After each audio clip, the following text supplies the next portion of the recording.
Hello, Work Life Warriors. I hope you're doing well. Today I wanted to come past and talk about do, have, be, or in my opinion, be, do, have. So in society, we tend to focus more on doing first. We go through institutions, like we start with family, and they teach you how to do within your family. The culture within your family is the way we do things around here.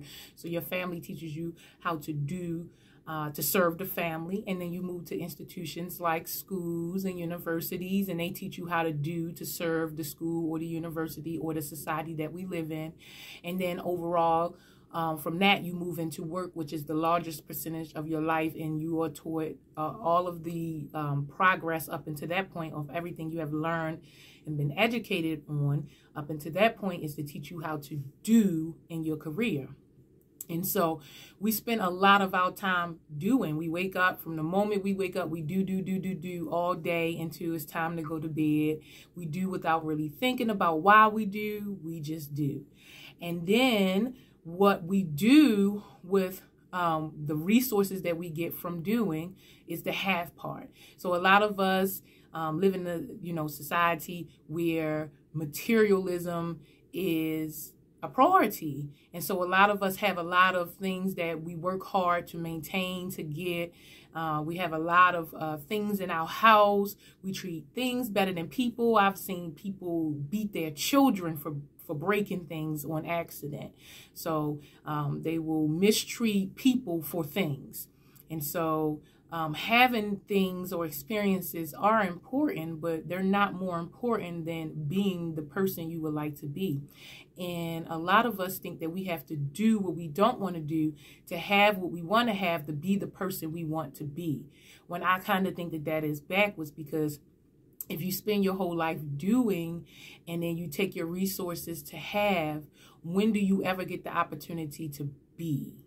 Because you're waiting to do to be.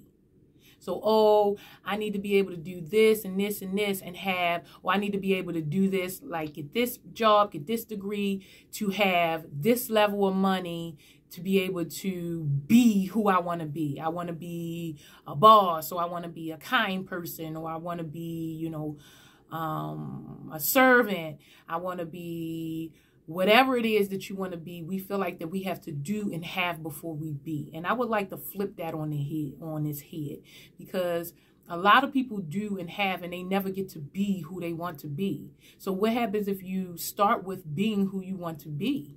What if you make it a priority every single day to be who you want to be, to develop your character and personality into who you want to be, to kind of go internal and self-reflect and understand the things that stand in the way of who you want to be. If you make being a priority first, then it's easier to do, and your doing is in line with your values of being. And then everything that you have will be a reflection of who you are and what you did, and not the other way around. And it's just kind of superficial to be in a society where we're taught to do, have, and being is optional.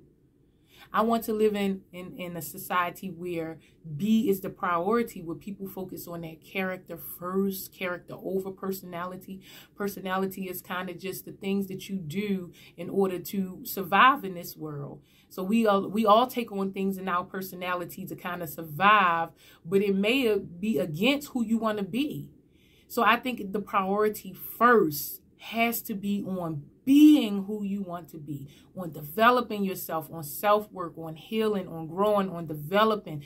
That has to be your number one priority, because anything outside of that will not bring happiness. You will always be pursuing something, and the pursuit itself does not bring you happiness. When you decide to be first, you can be happy in who you are, and what you do aligns with your values, and what you have aligns with your values, and you don't have to worry about feeling inauthentic. So I think if we can focus on teaching our children to be do and then have instead of do, have, and be, we as a society will function better. We'll have more happy people, more satisfied people. A lot of the incivility will go away, and you'll see more smiles and more laughs and more giggles. And I want to see more people who are happy with living than existing, because right now the norm is more people are just existing than living. What would the world be like if everybody lived instead of exist? What would the world be like if everybody focused on being more than doing? I think it would be a wonderful, beautiful place to live in. Even though right now is beauty as well, I think it will be more beauty, more playfulness, more love, more softness, more the things that we also desperately want and need. What do you think about do, have, be, and be, do, have? What do you think? What are your thoughts? Please share with me what you think. What have you been taught? Have you been taught to do first and then have and then be? Do you think being is even necessary? Do you think that it's better to go through your life just doing and having and never focusing on be? Do you think it's okay to just be even though it may not equate to having? These are questions I would like to discuss. So please share with me how you think about do, be, have. And I hope this helps, Work Life Warriors. Have a great day and be your best self.